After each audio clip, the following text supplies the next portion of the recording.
Welcome to VHS Sisters, a nostalgic movie podcast with two actual real-life sisters.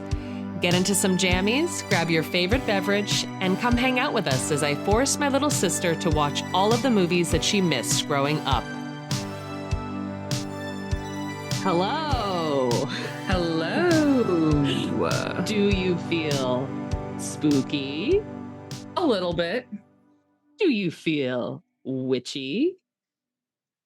Maybe less after watching this latest movie, but I do feel the season of the witch coming on here. As we are in our second witch movie now. No, our third. Wait, what was the first one?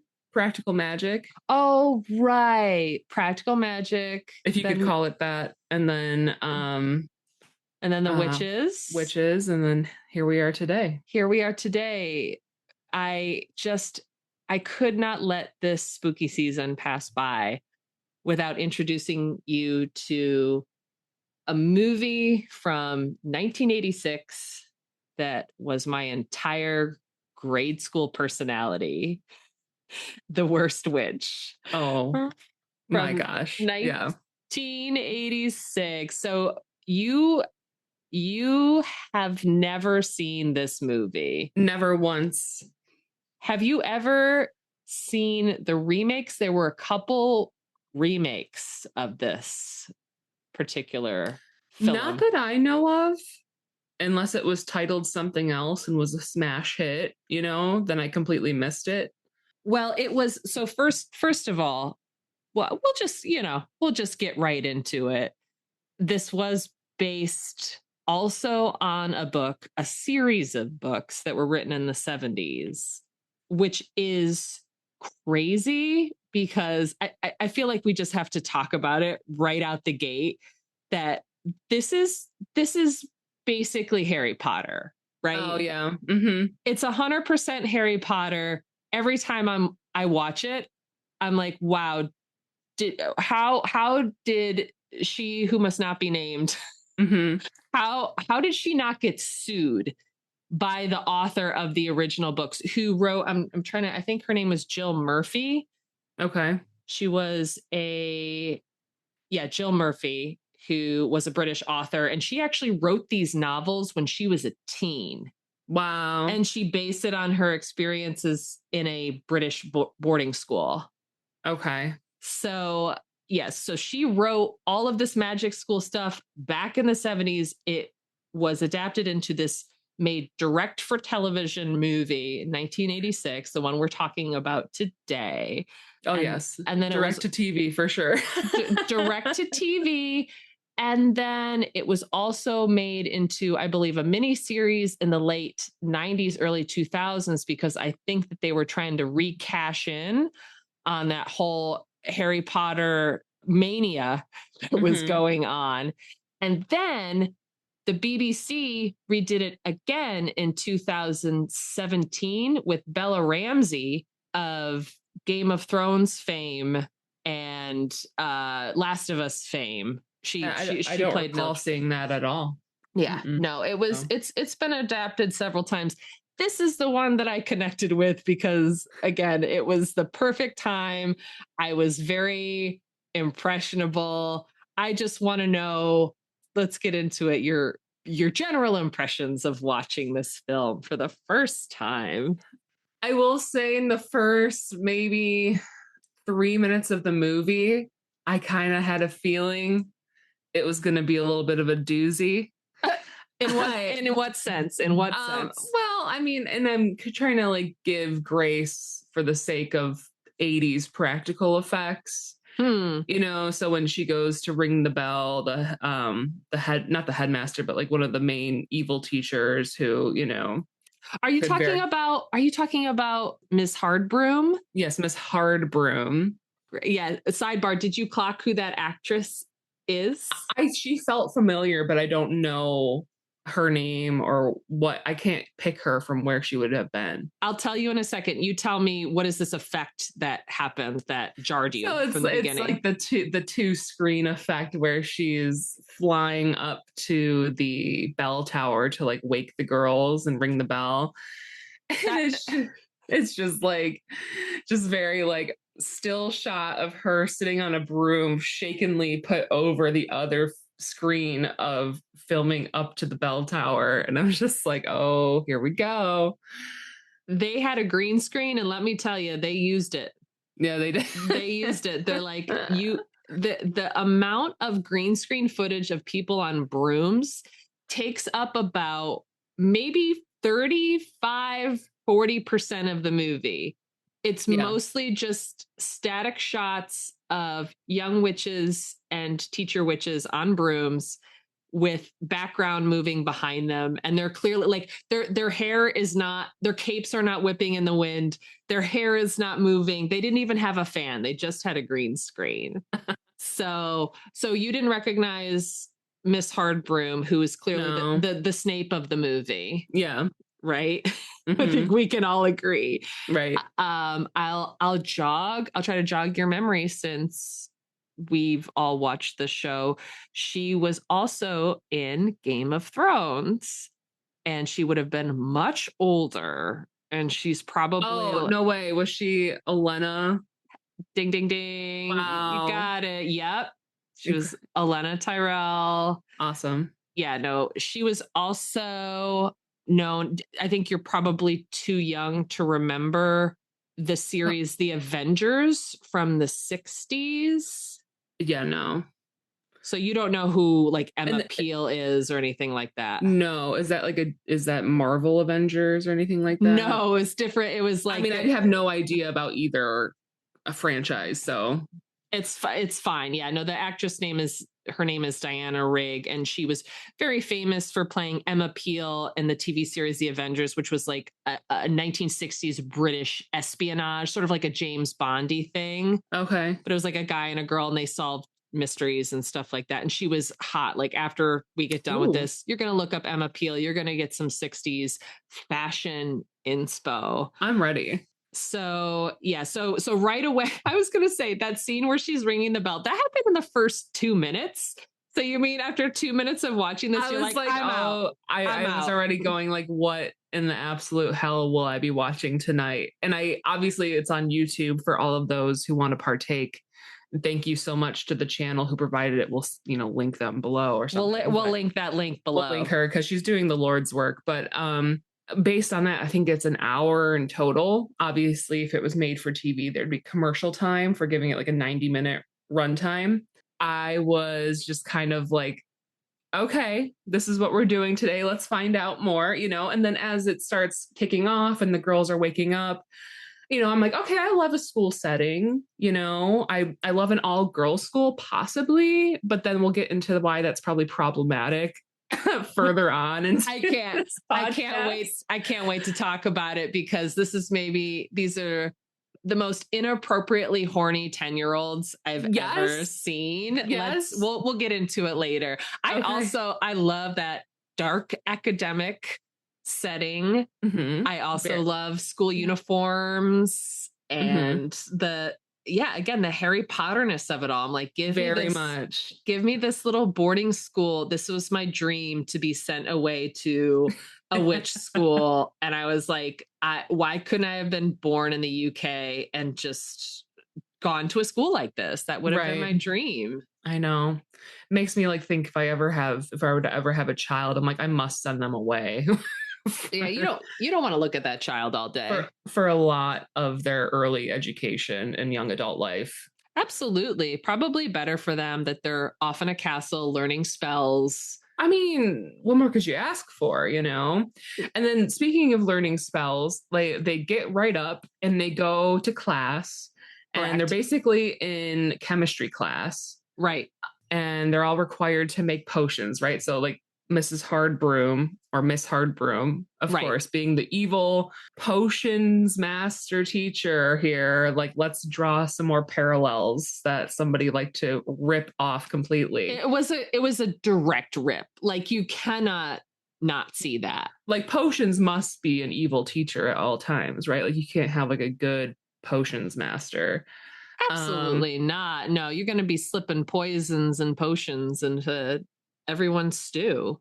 Oh, but then I also have to mention too, like, so the actress, which you can remind me of her name, Mom affectionately referred to her as Vicky Valancourt from The Waterboy. That's so funny. That's the role that she associates her with. Her name is Fairuza Balk. Incredible name. She is our goth queen. Mm-hmm. She, of course, was in Waterboy. She was also in Return to Oz, which we've both seen. Yes. But famously played Dorothy Gale. She's been in so much stuff. She was like a pretty in-demand child actor in the 80s, and it's always sort of stuck to things that were a little spooky and ooky in content. And if you've ever read the book The Worst Witch, she does match the description, like the physical description of Mildred Hubble really well. They describe her as like sort of gangly with long braids that she's always chewing on. Yeah, she fits the bill. What did you think of Fairuza in this role? Well, I think her first 2 lines she attempted to do in an accent and then immediately dropped the accent for the rest of the movie. I did not clock that. I think she's American, right? Like, or she's not British. She's 100% American. And I was like, why do they think that she's the worst? I was like, is it because she's American? That's what I'm thinking. Like, they didn't quite explain that. That wasn't in the movie at all. But if, we had to remake it, I think that would be a good theme. Right. Like, she is a stupid American who doesn't know anything about actual witchcraft. They don't really make her deficiencies as a witch really apparent. And I guess maybe she's clumsy because she knocks into the girls, and then also like in the potions class, she was with a partner, so it's like equally her partner's fault, that they didn't create the right potion. Right, that's the thing. And then like there's the lunch scene later when she like spills the ketchup on the other young witch and she thinks she hurt her because it looks like blood. And I think it was her friend Maud's fault. Like she came back to the table and like spilled water on people. So I was like, this is just as much Maud's fault as Mildred's fault. And I'm like, well, so what is Mildred's problem? She might be like slightly ADHD. She's a little klutzy and a little sloppy, I guess, but she tries. Right.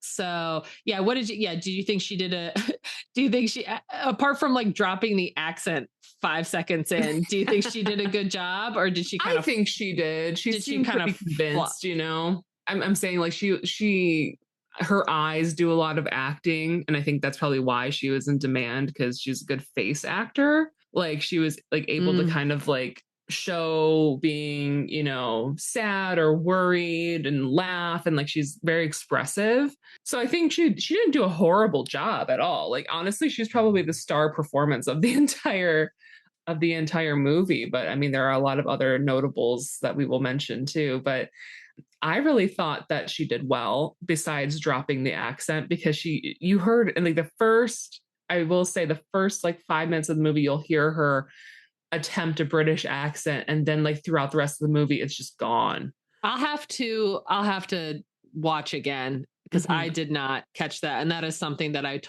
that's like what Princess Leia does in the original Star Wars. There's like a couple scenes when she's like, I think she's speaking to like Moff Tarkin or whatever, and she's like, "Oh, I can't believe you've captured me. My father will be so. I can't believe you've done this. I can't believe you've done this." And and then later when she's meeting Luke and Han, she's just like, "You know what? I'm over it. I'm done. I'm done trying this. This is too hard." And there was no continuity person who was like, "Hey, we have to go back and reshoot that." No. They're just like, okay, keep moving. Keep going. So our budget doesn't allow for that much time to reshoot. Yeah, this was clearly also The Worst Witch was clearly a limited budget. They did spend all of it on the green screen. You were not into the effects. It was they were kind of sending me in a different direction. I will say, upon watching them initially, I was like, oh man, this is going to be some great campy fun. But I will say it's painting Never Ending Story in a little bit of a better light for me. Oh, wow. Okay. Then it's worth something. It's worth a little something. So Yeah, I just I at first I knew I was getting into a very campy ride here. But I will say too, while we're because I kind of mentioned the potions class, like she has to create a laughter potion. I'm like, wouldn't that be so easy to just fake?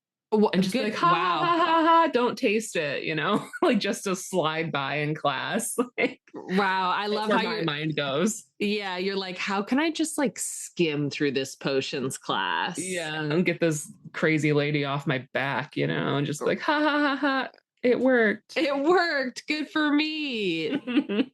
That's so funny. Yeah, I didn't even think of that. But she did say that the potion was a different color than everybody else's. So she looked at it. Yeah. That would be the only way, but I didn't see her look. I think they're just trying to establish that Mildred Hubble she's just a mess as the villain or the Draco Malfoy of this show. The evil blonde child. The evil blonde child. I think it's canon that any blonde person in any, I'm going to say fantasy setting, also any of the romantasy books that we read. Oh yeah. If it's a blonde character, they're evil or they're going to turn evil. I think that comes up again. Eyes peeled for the blondes, you know. You got us. I feel like all of these fantasy authors are brunettes. They're just really pissed.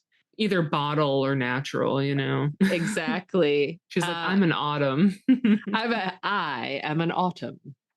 Yeah. What did you? Yeah. So you thought that Fairuza was the best. See, for me, I think Diana Rigg as Miss Hardbroom is really given 150%. She does. For me, I think she's a standout. Also, let's keep talking about the actors a little bit. Charlotte Rae, who I know you probably don't know, who plays the headmistress and also her evil twin sister. Yeah, also I clocked that. I was like, this is the same person, is it not? Like, right. Yeah, she's her evil. So it's Agatha and I wrote it down and forget their names are so similar. I think the evil sister's name is Miss Cackle, who runs the school's name is Amelia, and her evil sister with the pink hair is Agatha. Wow. And played you with the pink hair today. I know. And I got for all of our listeners, who is everybody who engages with this podcast, I have pink hair now. Mm-hmm. And yeah, I guess I'm the evil sister. So that is a very fun double role played by the actress Charlotte Rae, who I don't think that you recognize, but she was a super prolific, famous character actress. She was on a show called The Facts of Life. Okay. In the 80s, which she was also a headmistress of a all-girls school. This is like a common thing for her. And I don't know if that was like important with the casting. They were just like, oh, let's get Charlotte Rae for this. She can really have fun playing this uptight Dumbledore character. Right. And also this straight up evil, crazy Southern witch. Like, why do they have different accents if they're related? I guess it's nature versus nurture, right? So it's like if you're raised in different areas, you'll adapt a different accent, obviously. But it's just like there's so much that could have happened with the evil sister plot that I'm kind of sad didn't happen, because I was trying to predict how the movie was going to go, and I was kind of wrong second half on into the movie. So yeah, there's a lot of setup. Like, what did you think? What with that opening, with the introduction of the evil twin sister who wants to take over the school? And initially she's like, I'm gonna turn wait, I gotta get the accent right. I'm gonna turn all these witches into these some good real witches, bad witches, some real bad witches. Yeah, no, she's like, I'm gonna make it an evil school. I'm like, is this school not evil already? Like, I'm confused. Like, it's so dark and it's dreary, whereas this lady with like pink hair is dancing around. I'm like, she kind of seems fun. Like, maybe we want her to take over, you know? She seems super fun. She definitely has like a bossy lesbianish relationship with her assistant Delilah. Yes. Who is also, I just want to say, all those actresses playing the hags are having the time of their fucking life. They just gave them like some sherry or, you know, a little Kahlua, and they just started dancing around the flames. They're like, what an easy gig. Yeah, just go for it. Go for it. They get to sing a song. Oh, I guess we can bring. Did you know? Okay. Did you, before you talk about, I do want to know what you thought this movie was going to be. But first, did you know that this was a musical? I had no idea that this was a musical. Absolutely no idea. So when she started singing, I was like, what in the absolute fuck is going on right now? She is turning and burning with her friends at the bonfire. And I'm just like, okay, well, I wonder, you know, when she comes to the castle, is she got, you know, the school, how she's going to take over it. Is there going to be another musical number where everyone's like dancing on the tables and they get the girls to like join in? And the one lady's like, no, you know, Miss Hardbroom's like, no, she's taking my good witches and turning them bad, which I thought was the point of being a witch anyways in this movie, but whatever. There was no practical magic scene where the little witches danced around the table. Yeah, Lime and the Coconut of all fucking songs, like the worst, the absolute worst. That movie keeps going down in ranking for me. It's like one of the worst films I've ever seen. And it's funny because my coworker was like, oh, you watch Practical Magic? I love that movie. I was like, girl, bye. That's what I think. That's a very spicy take. It's not a popular take, as I keep sending you reels of people having practical magic themed parties and weddings and, you know, fetes in general. And I'm like, y'all, have you seen this movie recently? It is not good. I will say, I think in terms I wish it was, you know, I wish it was. We can do like a full ranking, maybe at the end of season 1 of this, but I have to say maybe the witches so far, you can disagree with me because I love to hear your takes. For me, The Witches is the best, and then I'll give this one second. But Practical Magic is a little, just in terms of just having enough witchcraft in it. Like this had broom flying. Witchcraft, yeah. This and, the spells they were doing in this film. Yes. Oh, yes. Please tell me. Goobity gock, swiggity lock. I'm going to turn you into a cock. Like, it was just like, what? Who wrote this? They had her improv that. They had to have. Bibbity bop, dippity doo. I'm going to put a spell on you. That's honestly better than what was in the movie. Yeah. And it was like she was mumbling the whole time. It did have sort of an improv quality. They're like, we didn't write anything for Ruza. Just go for it. Yeah. Just go for it. So you thought, I'm going to think of that. Yeah. Bibbity boo, slippity slew.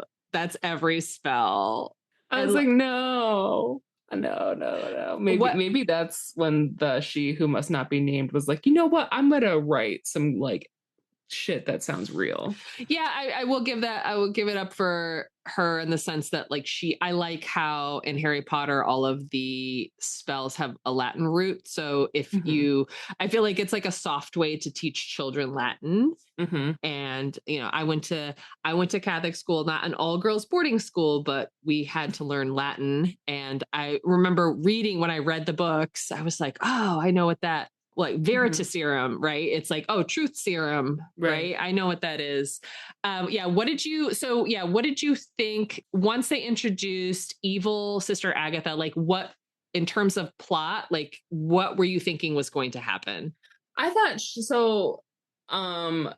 she was going to come like bring the house down when it was time for, I don't know if this is appropriate to say, but they say it in the movie, the Grand Wizard, which I'm pretty sure is like, isn't that like a KKK thing or something? Oh, yeah. Yes. Oh, yes. Yes. So the Grand Wizard. Yeah.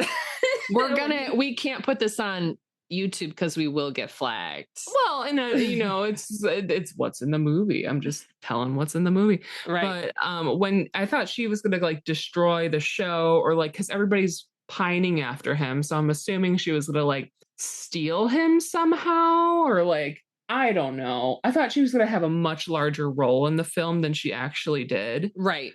So I was kind of disappointed in that. I thought she was going to be cool, even though she's like a Southern accent. It's like this witch does not really fit the theme of the movie. But you know what? Let's let her take over. Because her sister is a real bitch. Yeah, I feel like, yeah, they kind of dropped the ball on that because in terms of script or story structure, they really give you promises in terms of what mean sister Agatha is trying to do. But there's no payoff, right? There's no evil plot like that Halloween party, so the whole plot is the Grand High Wizard accepts the invitation to come to their Halloween celebration, and they're going to do this whole broomstick formation, and it's going to be great. And I was like, why did the evil sister not just sabotage this? Yeah, this like show up unannounced. And like maybe, I don't know, maybe the villain of that situation had to be, we'll just call her Lady Draco. Yeah. Her name is Ethel Hallow. Like that was the thing too. She got like so set up, obviously, for, Fairuza to mess up during the broom formation. It really seemed rigged. And I was like, okay, yeah, in terms of the plot unfolding with the evil sister destroying the Halloween celebration, that was like a letdown for you, is what you're saying. Yeah. And I thought she was just going to be a part of the movie more. And so that's why I was like, okay, she's just like a side plot that went nowhere. I mean, it resolved in the end, but with my favorite type of spell casting here now, zibbity bibbity. Zibbity bibbity bobbity boo. She fixed them up.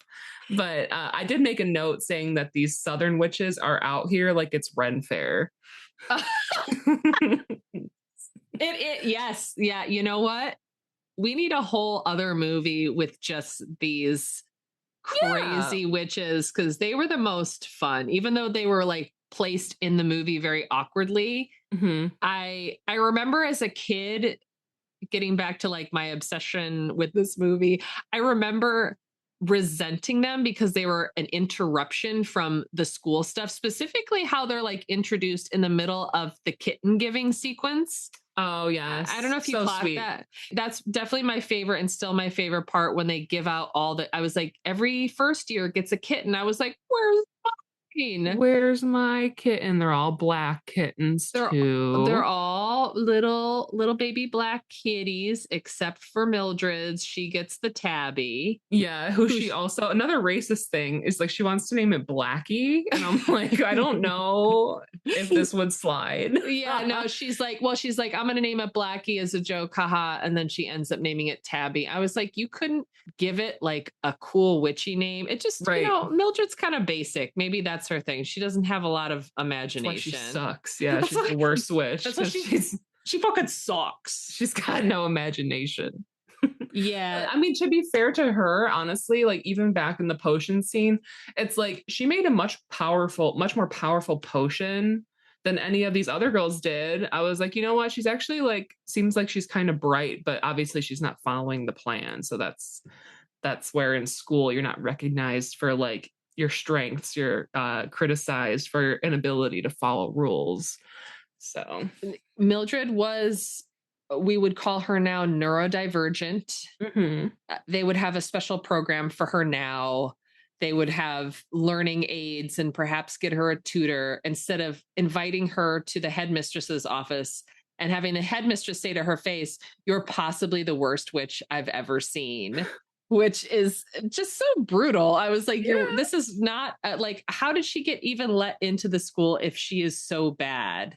Yeah, that's what I wanted to know too, is like more of her like background lore, like, what did her, obviously she has to have parents, I'm assuming. And then it's like, well, she mentions her mother later. I don't know if you caught that, but she does mention her mother, and she mentions that she says, my mother always wanted to be a witch and just didn't have the skills. And I was like, well, how did you get into this? Like, it would be different if she had like super talented witch and warlock parents, and they were like, okay, it's going to be like a legacy thing. Like, you have to go.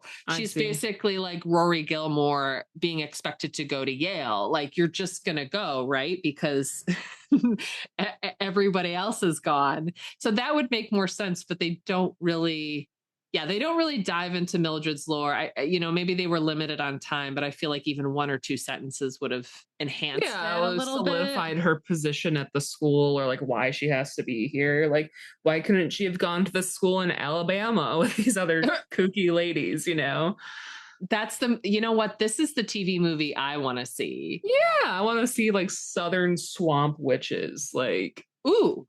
Yeah, maybe I'll write that one. Yeah, there you go. Table it. Swamp Witch Academy. Swamp Witch.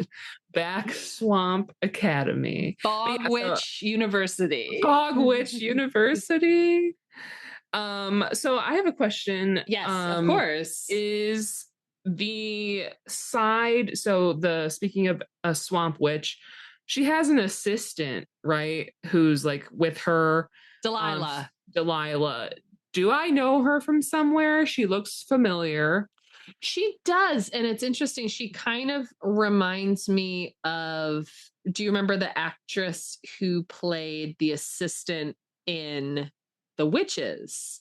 Oh, yeah. Bubble. Bubble, right. Yeah. You can call her Bubble. Bubbles. Yeah. She kind of had that quality. That actress's name is, and she's still alive, according to Wikipedia.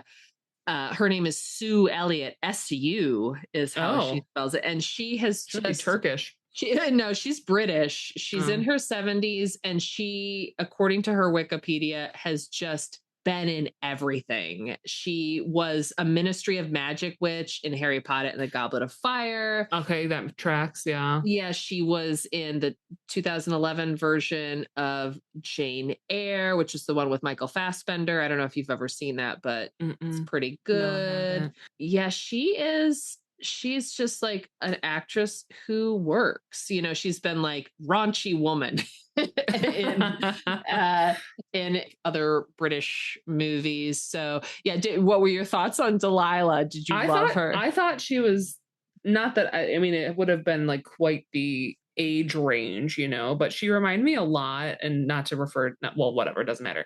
The parallels are too close to not mention it, but like she reminded me a lot of Tonks, the character in Harry Potter. Oh yeah. And I was thinking, I'm like, is this her like really young, like one of her first jobs kind of thing? But no, different actress. And I thought that she was not, it's hard to say because of how unfeatured the role of the Swamp Witch was in the movie.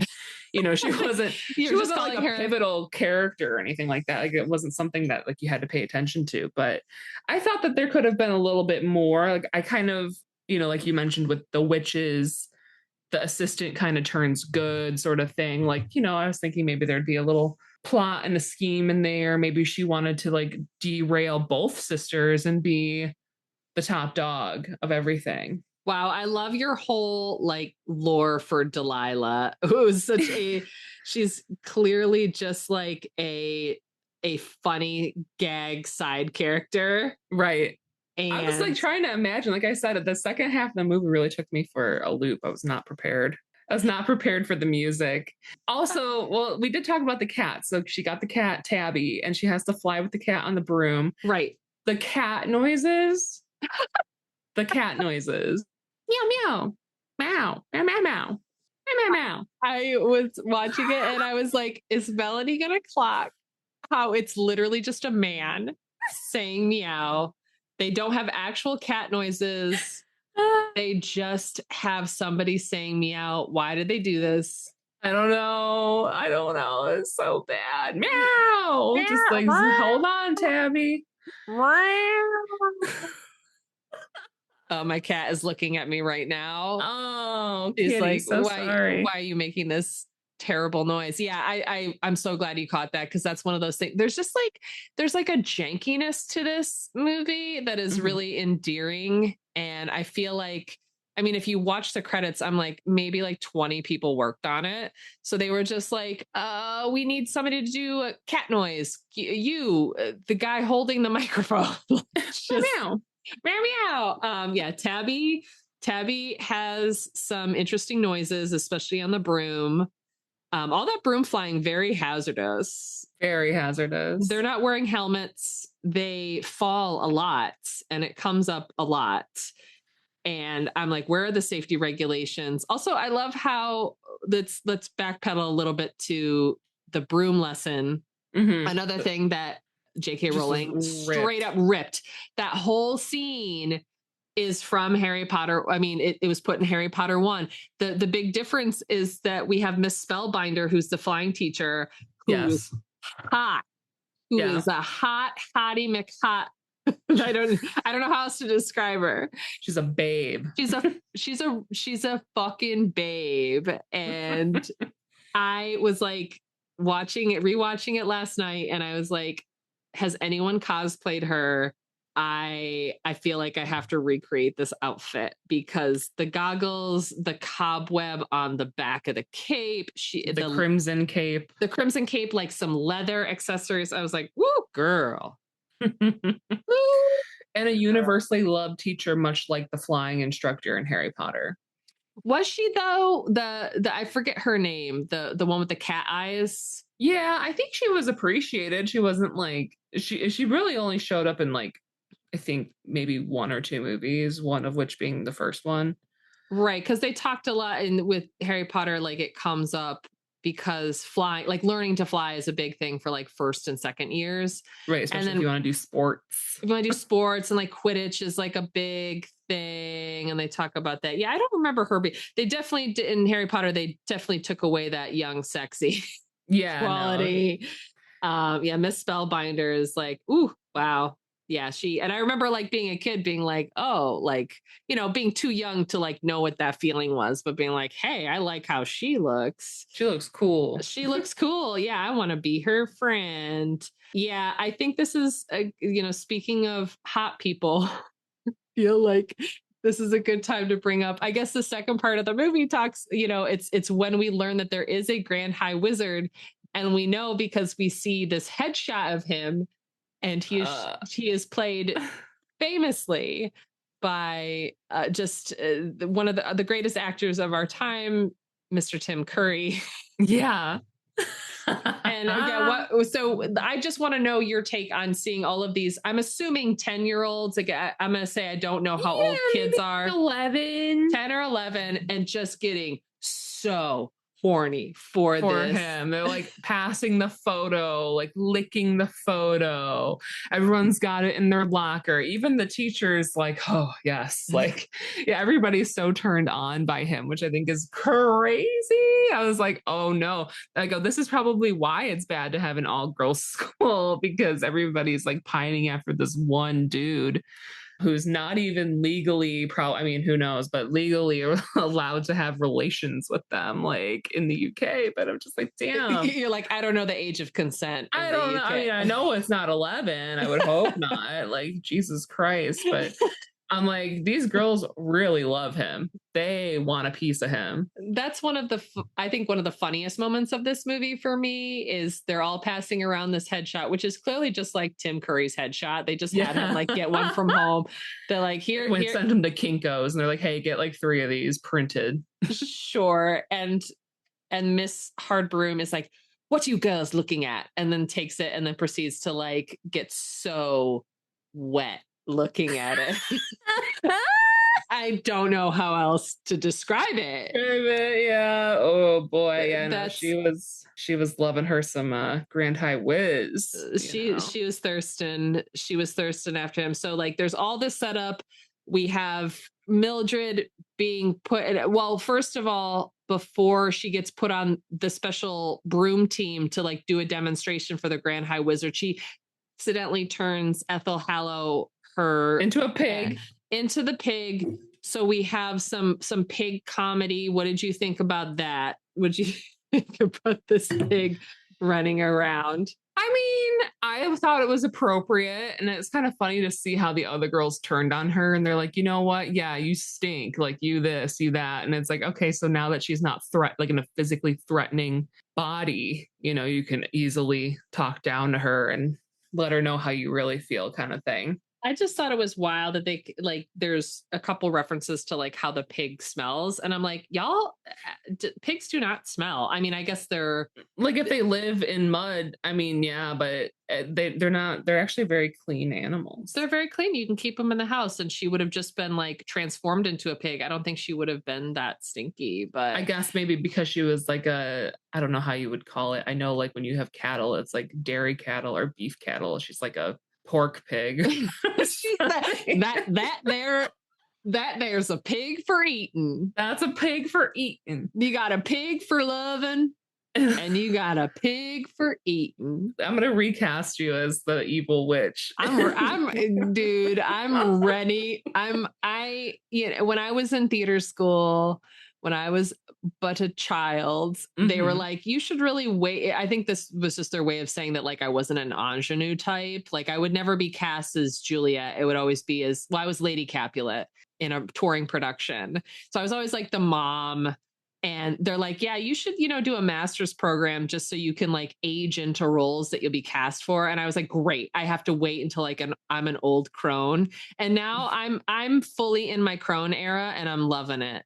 Yeah. You're like, you know what? This is for me, actually. This is, yeah, because like that's one thing I wrote a note. I was like, Charlotte Rae is just having a fucking blast in this movie. She is, she knows it's just like a stupid made for TV movie. And she's like, I'm going to give 150. I'm going to show up on the set drunk, probably. And for both roles. For both roles. And just. Also, she had like a niece who flew in and like was completely irrelevant to the plot. Yes, I'm so glad you clocked that too. Yeah, what was her name? Donna? Yeah, she's like, oh, my Donna. Right, and Donna is like from New York and also crass. And like, I'm like, why does Miss Cackle have all these American relatives? Like, was she like, she did like a Madonna thing or a Gillian Anderson thing where like she moved to the UK and then like took on an accent? Yeah. Also, Sandy from Great British Bake Off does not have a real British accent, which I found that out and I was like, that's crazy. Wow, she did awesome.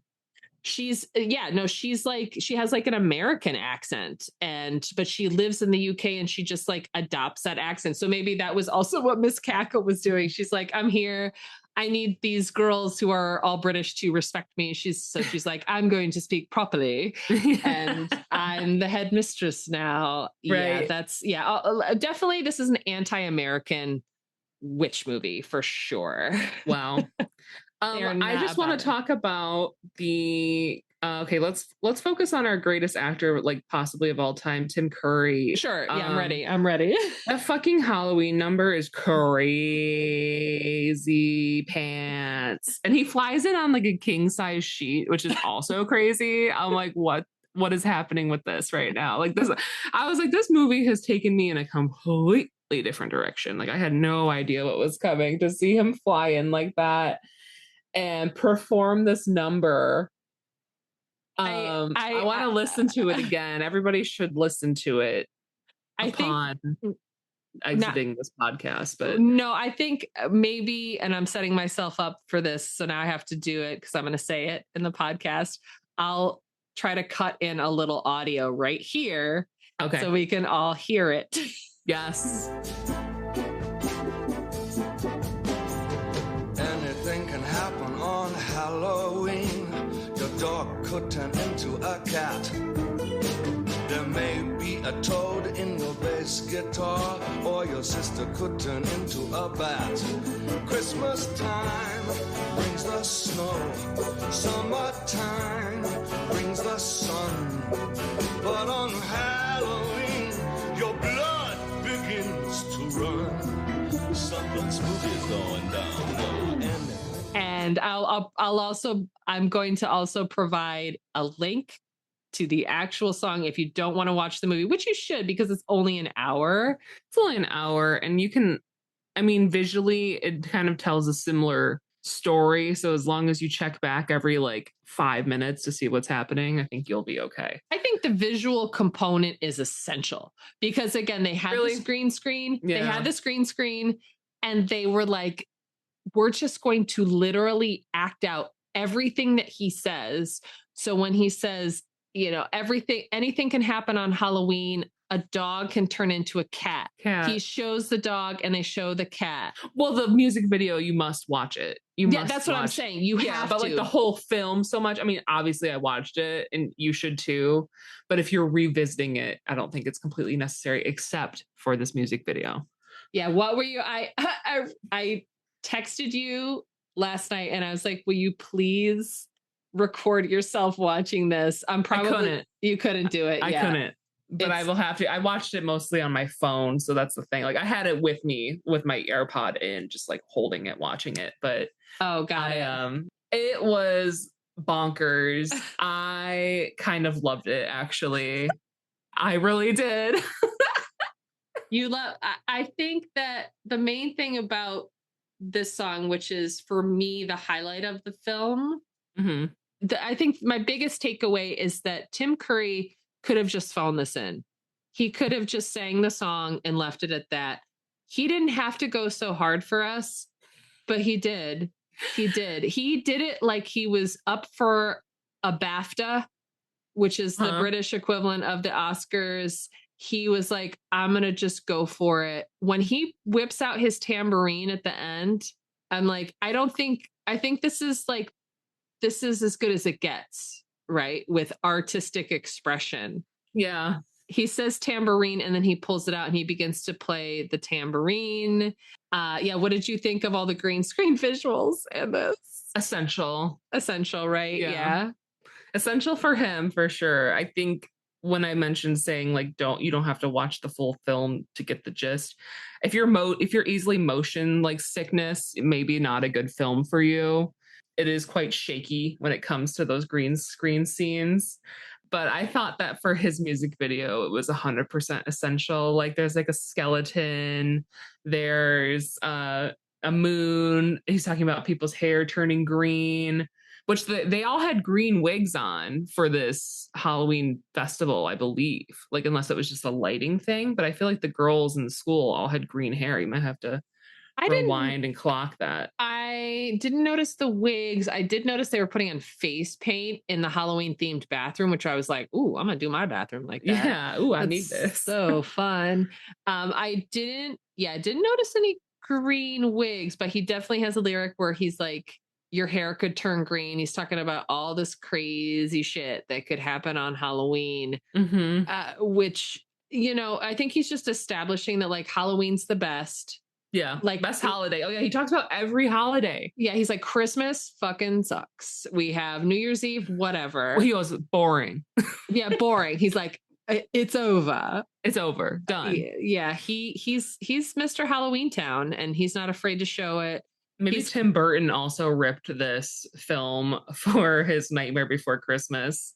I mean, he would have been like, this is 1986. So this is like right before, this is like around the time when he's probably directing Pee-wee's Big Adventure. This is like pre-Beetlejuice. I don't know if this would have been influenced him that much. Yeah, I don't know. Like, cause it was so like, I know this movie, I didn't even talk about this, but like, I know this movie because they played it all the time on the Disney Channel and I have very, very strong memory. I mean, they played it all the time. I had very distinct memories of, they would show the commercial for it all the time. They're like, the worst witch, and they would just have this little clip of Diana Rigg as Miss Hardbroom saying pleasant nightmares, in the bit like to cap off the commercial. So I feel like if you were a child who grew up watching the Disney Channel in its early days in the 80s, you'd have a very, very strong memory of that. Okay. Because it was just like on rotation. That and Disney's Halloween Treat, which I don't know if you've ever seen. I don't think so. Disney. Oh, maybe that'll be one for the pod. I don't know. It's not like super interesting. It's basically a compilation of like spooky Disney cartoons. So you got Mickey and you got Donald. Is it with like the bones dancing and stuff? They throw that. We got bone dance in there. Yeah. We got that skeleton dance.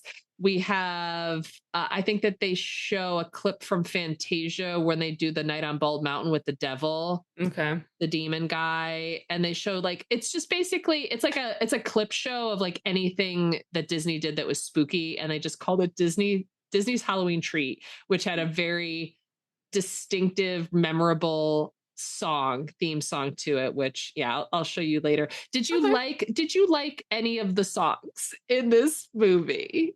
So for it being a musical, I think there was a total of maybe 4 songs. Right, not quite enough to be considered a musical, but a musical movie. Yeah, that's why I was kind of jarred by it. I was like, okay, so we're singing now? Like, I'm confused. Obviously, Tim Curry's is essential. That's the whole reason for the movie. Maybe he just made the music video and was like, you know what, make a movie about this. No, I'm just kidding. Because they wrote, there was source material, but it definitely was an excuse for him to just wild out. Right. I wanted to know why he even did this movie in the first place. I feel like Tim Curry was down for whatever. And I feel like, I don't know. I mean, at this time, he had done some pretty big stuff like Rocky Horror. I don't know if Clue, it predates this. Maybe Clue was just like after that was huge for him. When did he do Legend? Legend, I think, would have been just before this. So he'd done like, you know what, maybe after, because I know Legend, which we could definitely talk about on this pod. I feel like it was probably it was famously a very stressful movie for him to do, all the makeup, and he just had like a total breakdown with it. He was just like, you know what? I want to be a sexy Grand High Wizard. I want to get up there. I want to fly in with a king size sheet. California King, Whee! Baby. And he's like, wee. And he gets up and he sings his Halloween song and dances with a skeleton. He's like, and then he goes like after the disastrous, like, so like the flight scene, obviously with the bamboozled broom that Ethel gives her. It's like, okay. He's like, I have another gig, and just leaves. And they're like, no. I think that they literally told Tim Curry, you can do whatever you want. We're not even going to give you lines. Just come in. This is the premise. It's sort of like an improv thing. It's like, okay, you came to be impressed by this all-girls school. They screwed up the broom demonstration. You're annoyed because you want to make sure that the future of the Witch Academy is good. They didn't do a good job, and you just peace out of there. So he's like so rude to everybody. I think it's so funny. He's just like, okay, bye. I honestly think now, thinking back, I'm like, they probably had him maybe one day to shoot his scenes. That seems that like, tracks. They probably shot like the end scene where they're like in the grand hall when it's daylight. They probably shot that in the morning and they broke for lunch, and then they shot the Halloween scene at night. Honestly, maybe they even did the song separately, like in a sound studio. I think so. And that's it. Yeah. They were like, so that's probably why Tim Curry did it. They're like, here, like all the budget went to him. And they're like, here's 500 pounds or whatever. I don't know how much. I don't know how British money works. Right. But here's some pounds. here's some shillings. Yeah, exactly. He looks like he's having fun. All the adults look like they're having a blast.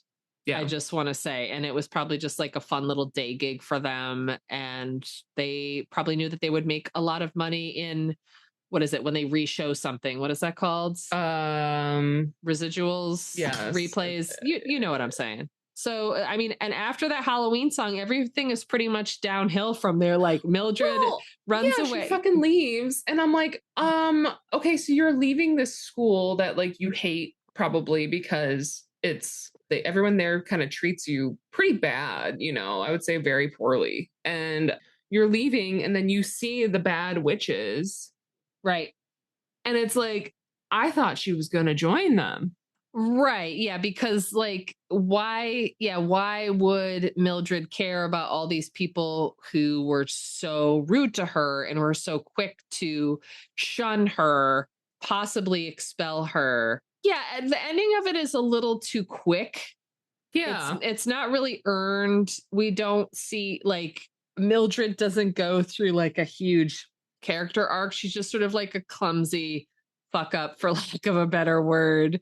She's just not good. She's not good at witching, but everyone comes down on her really hard. And then when she runs away, she finds the evil witches. And instead of joining them, she's like, well, I got to save my school, even though they were terrible to me. Right. I got to save the school. So I think we're just trying to establish that Mildred is good at heart and she's going to do the right thing. And I think go ahead. No. I was going to say she gets to do another bibbity bobbity boo spell. I know. What the fuck was that? That was horrible. Like, I'm like, okay. And they're like laughing at her, like, oh, you can't do a spell. And it's like, what kind of fucking spell even is this? Zippity ba, dippity doo. Shim sham bimily bam. Yeah, she turns a snail now. Yeah, you're a snail, and she turns them all into snails and gets to take them in a box back to the headmistress and Miss Hardbroom and be like, "Here you go. I changed all the evil hags into snails." And you could tell they were like they were pressed for time, or they knew that it had to be like a certain run time for the show because they just wrapped it up right quick. Like they're just like, oh, okay, you saved the school, you're redeemed. And then Miss Hardbroom is like, I knew you were good all along. I'm like, nothing that she's done up to this point, right, has proved that. You gave no evidence of you liking me, like one shred of evidence. Right. And now you're like, oh, thank you for saving my school and defeating my evil sister, even though I think I'm the evil sister, the end. And then Tim Curry does come back, and her reward for saving this school is not only do they get a half holiday. Right. So half the day is just basically for whatever you want to do. He goes, how about you fly with me? And everyone's like, almost choked. Whoa! I literally almost did a spit take on my computer. Don't do it. We need the computer. I know. Yeah, there's something very inappropriately. I mean, that's just Tim Curry, though. Everything he does has like a sexy, sensual vibe to him. And I feel like I know a lot of people of my generation. He was a huge like sexual awakening character, whether he was playing Frankenfurter or Darkness from Legend or this. Yeah, according to 11-year-old girls. Yeah. Right. But it was like a huge sexual root thing. So I was just like, he's like, yeah, do you want to fly with me? And there's just something very like sinister and sexual about it because they're all too young to be horny for this adult Grand High Wizard. It's not right. I'm gonna come right out and say it. It's not appropriate. It's inappropriate for sure. And so everyone's cheering, yeah, So she hops on the sheet. Yep. And they fly off into the sunset. And that's it. The end. What happens to her after that? Who knows? Yeah, we have to call Child Protective Services because for real, that's inappropriate. She gone. She's going across state lines with that, I remember at the time just being like, oh wow, what an honor. I'm like 6 or 7 at the time. I can't believe it. Yeah. Wow. That says, you know what? Honestly, it's pretty telling. I'm learning so much about you through this podcast. If anything, this is just a great sister journey that we're on right now. Right. You get how my thirst for inappropriate age gap relationships did start here. So, I feel so, and that's the movie. I feel like that's we really summarized it well because it's such a short movie. It's pretty light on plot. Very light. Yeah, I want to say, we can go right into, we'll finish with our rating system. I feel like we got a pretty good format now. Yeah, any like any fashion or food highlights for you? So not so much fashion or food. Okay. With the ketchup, isn't that kind of like an American thing? I don't know if they have ketchup for fries in the UK. Oh, yeah, no. Vinegar. I think I thought that too. British listeners, please sound off in the comments, email us. And what you put on your chips. What do you put on your chips? Do you have ketchup in England? Is that a thing? Yeah, I'm sure they do. I remember seeing that too, and I was it's just like curry ketchup, Right. Yeah. There's a scene where a witch gets ketchup dumped on her, and they think it's blood, and it looks like Heinz ketchup. So yeah, I don't know. Yeah, I'm not a British condiment expert, but somebody else. I'm hoping to be one day. I'm hoping to be one day. So yeah, do enlighten us. When we move there. Exactly. I'm ready. Well, we'll have to go for our trip for the Witches Hotel, as they heard in the last episode, hopefully, if they're going chronologically. But we're going. We're going to go to the Witches Hotel. My note, though, for as far as like things that I liked, there was one note that stood out to me, was that I loved the girls, like the blankets they had in the dorm rooms. Oh, they were these like pink Afghan style knit blankets that like everybody had in the 80s and 90s, and it had the star on it. Oh, I didn't even notice. I'm seeing, like, you notice things I don't notice, so I'm gonna have to go back and look at that. I was like, that's a nice blanket. That actually looked nice in my room. I actually love that. Yeah, their whole bedroom setup was very cozy. I love that they were allowed to have like basically a flying fox just like chilling there as well, who was like their bat friend. Yeah, I'm like, okay, Hedwig who? Like, come on now.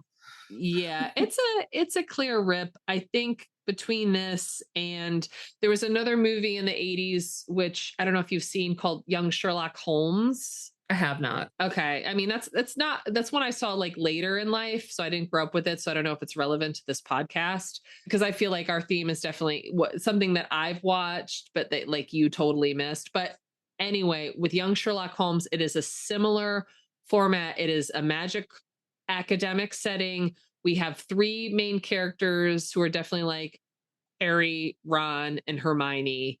And it's like all of these movies came out in the 80s when she would have been like a kid herself, or like at least a teen. And it's, you know what? I think we can just close with, J.K. Rowling is a hack and a copycat. Not that, you're not allowed to be inspired, but like this movie was like the template.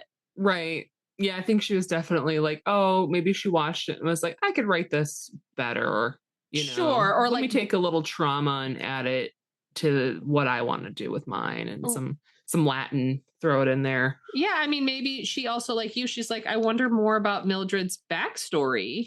Right. And she's like, yeah, let's make it more interesting. Let's give the main character a scar. Maybe there's an evil wizard who Grand High Wizard. A Grand High Wizard. And yeah, what if the Grand High Wizard was still sexy, but like a snake, and also racist, also racist. So maybe she was inspired by High Wizard. Yeah. And she was like, maybe the antagonist evil wizard is just racist to all humans. Because that's like taking the story and then going deeper. Because it's like, yeah, why would you not be like completely disparaging? Like, why would you not hate all humans? Right. If you were that high a wizard, there has to be a reason for it. See, you know what? This is how you make better stories. Yes. So general impressions. Rating wise, like, what do we give this? A, B, C, D, E, F. I think that's what we've been going with. You can't see her face tough now, but she just had this look of like complete ennui on her face, just like utter exhaustion. I don't know if I can give it an F. I feel like that's too low, given the fact that there were kittens and Tim Curry in this movie. Okay, so you get a point for each of those. Yeah, I'll give it a D. Wow, a D? That's pretty low. Movie. So we did not enjoy this so much. You couldn't even see how maybe you had watched it at the age of 6, how charming it would be. Maybe. Possibly. I could see that. I mean, this is the main generational gap thing, is like when I saw effects like this. I mean, even at the time I knew that they were a little cheesy, but they were somewhat good enough to get the story going. Right. They were immersive enough. Whereas you grew up in the generation of like, I don't know, The Mask and like, stuff like that, where it's like you growing up in the later 90s, early 2000s, the technology had advanced enough. So it was a little more immersive than this. Yeah, a little more convincing than constant green screen broom footage. Yeah. I feel like there's probably a movie that we'll cross that bridge eventually. I'm sure there's a movie that I love dearly that has bad practical effects, and we'll come to it eventually. But this one, it was hard for me to get into off the rip, I will say. But I'm glad I watched it. So thank you for that. I learned a lot. Wow. I got a new Halloween song out of it. Anything can happen on Halloween. Your sister could turn into a bat. That's a lyric. Your sister could turn into a bat. It'll be me. That's you. I'll have to, I think for this, you're going to have to. It's going to be fucking hard. It's going to be so good. There's going to be, we could just put your face on any of those things in the Halloween song, or just have you be the Grand High Wizard. Oh my gosh. I think I know what I'm going to do. Don't spoil it. Okay. We'll see it when it comes out.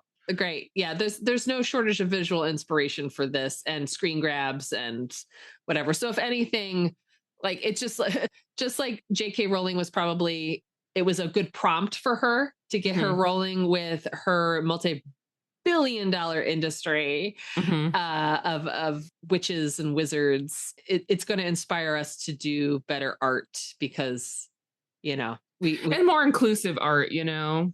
Right. Yeah, absolutely. Yeah. Given recent events, you know. Yeah, we could. Yeah, we can learn. We can learn from other people's mistakes and move on with our lives. Great. So it was D movie. Would you say this is better or worse than Neverending Story? Wow. The silence says everything. I know. This is hurting me. I'm sorry. This is hurting me. Okay, I'd say it's worse. Okay. All right. I'd say it's worse. I think the Neverending Story, what redeemed it in the end was like how you could easily rewatch the movie and have the perspective that you do, knowing that the boy is in, the reason the story exists is because of him. You know, that kind of helps like push it all forward. But I think I appreciated the fact that there were no creepy clay monsters in this one.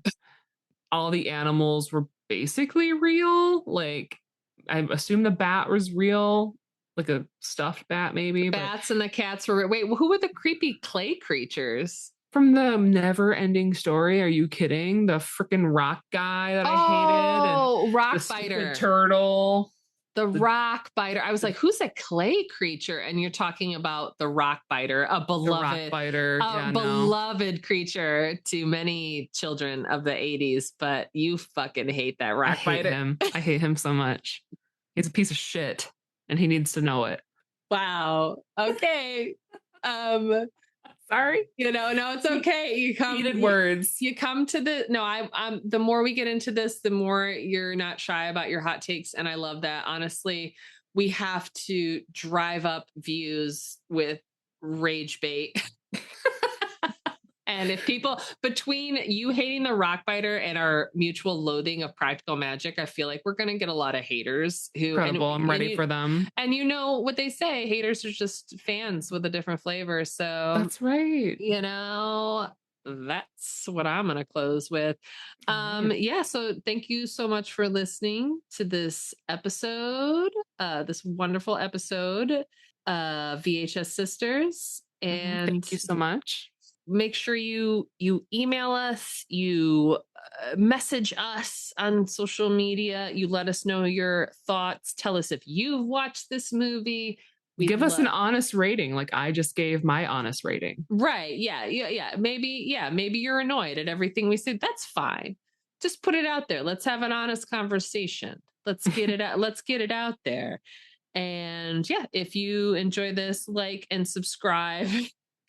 and we'll see you in the next episode. All right. Bye. Thank you so much for listening to this episode of VHS Sisters. We hope you've had a fun and cozy time. Please consider liking, leaving a review, and following us on your podcast platform of choice. If you'd like to chat with us, please email us at VHSsisterspodcast@gmail.com. Love you. Bye.